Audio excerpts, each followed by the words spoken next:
Hai, selamat malam, salam sejahtera. Terima kasih kerana bersama dengan saya di Nazilin Unity Channel. Kempen Pilihan Raya Negeri PRN 6 buah negeri makin hangat dan makin panas. Ini apabila mereka saling serang menyerang dan mengeluarkan pendedahan demi pendedahan yang membuatkan kita semua terkejut. Pendedahan terkini daripada parti kerajaan perpaduan daripada Harapan Daily menulis Sanusi gagal takbir negeri sendiri sampai ahli PAS bertanding calon bebas. Wah, ini memang menarik. Adakah ini punca bahawa atau ini bukti bahawa Sanusi adalah pemimpin yang gagal mentadbir negeri Kedah sendiri? Saudara-saudara sekalian, sila tinggalkan komen anda untuk isu kali ini. Pengerusi Pakatan Harapan PH Kedah, Datuk Mahfuz Omar, menyifatkan Datuk Seri Muhammad Sanusi Maknor gagal mentadbir kerajaan negerinya atau negerinya sendiri sehingga dua ahli PAS di Langkawi bertanding sebagai calon bebas pada pilihan raya negeri PRN Ogos depan. Menurutnya, keharmonian yang diwar-warkan Perikatan Nasional sebelum ini sebenarnya tidak berlaku kerana dua bekas pemimpin PAS di pulau itu tidak bersetuju bersatu dicalonkan mewakili PN di Dun Air Hangat dan Kuah. Saudara-saudara sekalian, kita tahu sebelum PRN ini berlangsung, seringkali para pemimpin daripada parti ataupun gabungan Perikatan Nasional, seringkali mereka menterjemahkan dan mengecop Perikatan Nasional sebagai sebuah parti yang bebas rasuah, yang bersih dan dikatakan tidak mempunyai masalah dalaman. Rupa-rupanya, menurut Mahfuz Omar, itu adalah satu penipuan atau pembohongan. Kerana dibuktikan, kata Mahfuz Omar, bahawa sebenarnya tidak berlaku keharmonian dalam Parti Perikatan Nasional kerana ini dibuktikan dengan dua bekas pemimpin PAS di Pulau Langkawi tidak bersetuju bersatu dicalonkan mewakili PN di Dun Air Hangat dan Kuah. Dia, iaitu Muhammad Sanusi, kata Mahfuz Omar, gagal di negeri sendiri menguruskan soal agihan rundingan kerusi sehingga tiada kerusi ditandingi PAS di Langkawi. Mereka, ahli PAS, sangat kecewa. Saya tahu kerana Mazlan anak buah saya dahulu ketika kami sama-sama dalam PAS, kata beliau lagi. Mereka menceritakan bagaimana bersatu yang langsung tidak memperdulikan dan mengambil tahu mengenai PAS di Langkawi selepas menang pilihan raya umum ke-15 PRU 15. Wakil rakyat langsung tidak bertanya kabar. Mereka sangat kecewa. Sebab itu mereka harap paling tidak Dun Kuah ditandingi calon PAS. Sebaliknya tidak berlaku, katanya pada sidang media di Pusat Operasi Pilihan Raya Dun Alur Mengkudu hari ini. Pada masa yang sama, Mahfuz yang juga Naib Presiden Amanah mengakui terkejut apabila anak Allahyarham Tan Sri Nik Abdul Aziz Nik Muhammad Abduh yang membawa perwatakan bekas Marsidul Am tidak dicalonkan di Kelantan. Beliau menyifatkan adalah malang apabila pemimpin atau pimpinan PAS tidak menghiraukan legasi Nik Aziz, malah seperti mahu memandamkan ataupun memadamkannya ketika ini. Mengulas lanjut, Mahfuz berkata, beliau percaya tindakan dua pimpinan PAS di Langkawi bertanding sebagai calon bebas turut mendapat lampu hijau kepimpinan PAS pusat bagi menyatakan rasa tidak puas hati mereka kepada bersatu. Disebabkan apa yang berlaku kepada Perikatan Nasional ketiga ini, beliau yakin PHBN kini dalam landasan terbaik, mengekalkan 16 kerusi DUN milik penyandangnya selain hanya memerlukan tambahan 3 lagi kerusi bagi mendapatkan majoriti mudah membentuk kerajaan negeri. Kegagalan pimpinan PAS mengawal ahli juga berlaku apabila mereka memboikot pencalonan Presiden Gerakan Datuk Dr. Dominic Lau di Dun Bayan Lepas. Ini berlaku kerana PAS mahu mengharapkan sokongan pengundi Cina sehingga sanggup menyerahkan kerusi itu kepada rakan sekutu. Ini menunjukkan Toh Mahan mengatakan PH ditunggang DAP sebenarnya tidak berlaku. Sebaliknya, Gerakan juga menguasai PN dan menjadi kingmaker apabila meletak syarat tertentu sehingga PAS terpaksa korbankan kerusi kepada parti kecil yang kalah semua kerusi, ujarnya. Sekian dulu untuk kali ini. Jangan lupa tinggalkan komen Anda, tekan butang subscribe. Kita jumpa lagi. Bye-bye. Selamat pagi, salam sejahtera. Terima kasih karena bersama dengan saya di Nazilin Unity Channel. Ini info paling berguna untuk kita semua dipetik daripada Malaysia Deadline. Tun Mahathir rupanya pernah jual pisang goreng masa kecil. Ini pekerjaan 8 pemimpin paling kontroversi sebelum masuk politik. Tun Mahathir pernah dilakari episod menjadi penjajah di Pekan Rabu ketika zaman penjajahan Jepun setelah keluarga beliau hilang punca pendapatan. Perkongsian Mahathir pada 4 tahun lalu itu menjawab rasa ingin tahu ramai bahawa beliau bukanlah dari keluarga senang.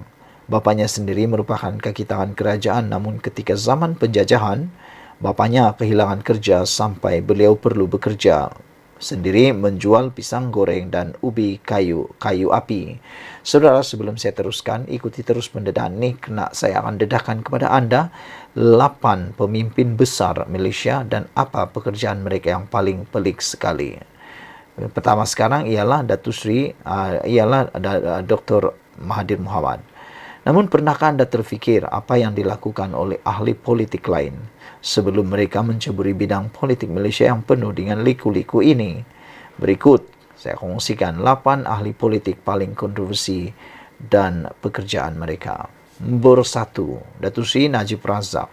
Selepas tamat pengajian dari Universiti Nottingham di England dengan ijazah sarjana muda industri ekonomi, Najib telah pulang ke Malaysia pada tahun 1974. Beliau berkhidmat sementara di Bank Negara dan selepas itu beliau bekerja untuk Petronas sebagai pengurus hal ehwal awam. Bagaimanapun, penglibatan Najib dalam dunia korporat tidak kekal lama.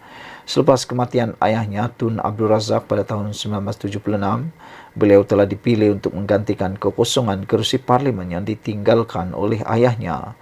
Beliau menang pemilihan tersebut dan menjadi ahli parlimen pada usia muda, iaitu 23 tahun. Tun Dr. Mahathir Mohamad. Nombor 2. Pada zaman kanak-kanak, Tun Mahathir pernah menjual kopi goreng pisang kerana sekolah ditutup semasa pendudukan tentera Jepun di Malaya masa Perang Dunia Kedua. Beliau kemudiannya meneruskan pengajian dalam bidang perubatan di Kolej Perubatan King Edward di Singapura, di mana beliau berjumpa dengan bakal isteri beliau, Siti Hasmah Muhammad Ali. Beliau juga pernah berkhidmat dalam kerajaan sebagai doktor. Pada tahun 1957, beliau telah pulang ke Lasta untuk mula melabur dalam pelbagai bisnes. Ketiga, Datuk Seri Anwar Ibrahim. Anwar Ibrahim, pengasas Parti Keadilan Rakyat dan juga bekas ketua pembangkang ini, telah aktif dalam politik semenjak bergelar pelajar lagi. Sebagai pelajar Universiti Malaya, Anwar merupakan President of National Union of Malaysian Muslim Student. Pada tahun 1974, Anwar telah ditangkap semasa protes pelajar yang menentang kemiskinan luar bandar di Baling Kedah. Beliau telah dipenjarakan di bawah Internal Security Act (ISA) selama 20 bulan di Pusat Tahanan Kemunting. Selepas dibebaskan, beliau telah dipilih untuk mewakili Asia Pasifik untuk Perhimpunan Remaja Muslim Sedunia. Beliau secara rasminya memulakan kerjanya dalam kerajaan semasa bersama UMNO pada tahun 1982 yang kemudiannya diketuai oleh Tun Dr. Mahathir Mohamad dan menjadi Perdana Menteri pada tahun 1981. Nombor 4, Datuk Seri Ahmad Zaid Hamidi. Sebelum mencuburi bidang politik, Ahmad Zaid Hamidi merupakan banker untuk OCBC dan juga berkhidmat sebagai salah seorang pengarah Bank Simpanan Nasional dan Permodalan Nasional Berhad. Beliau juga pernah menjadi eksekutif pemasaran untuk Amanah Saham Nasional Berhad, pengarah eksekutif untuk Scandinavian Motors dan Berhad, CEO di Kretam Holdings Berhad, pengurusi Tekala Corporation Berhad, pengurusi Senghab Berhad, pengurusi Ramatex Berhad, dan pengurusi Syarikat Perumahan Negara Berhad. Kelima, Rafizi Ramli. Walaupun belajar dalam bidang kejuruteraan elektronik atau electrical di University of Leeds, kerja pertama beliau bersama firma accountant yang berpangkalan di UK sambil mengambil kertas profesional untuk layak bergelar accountant diiktiraf di bawah ICAEW pada masa yang sama. Pada tahun 2003, beliau telah pulang ke Malaysia untuk bekerja dengan Petronas sehingga 2009. Beliau kemudiannya menjadi pengurus besar Permaniaga pada bulan Ogos 2009 sebelum dilantik sebagai Chief Executive Selangor Economy Advisory Office sehingga Julai 2012. Keenam, Lim Guan Eng. Lim Guan Eng merupakan graduan dari Monash University di Australia dengan ijazah sarjana ekonomi, dan pada tahun 1983 beliau telah menjadi accountant profesional yang berkelayakan sebelum memasuki bidang politik. Beliau telah berjaya mendapatkan jawatan eksekutif senior, tapi tidak lama sebelum beliau mengikut jejak langkah ayahnya Lim Kit Siang. Pada tahun 1986, Lim Guan Eng telah dipilih menjadi ahli Parlimen Kota Melaka selepas menewaskan Soh Chin Aun.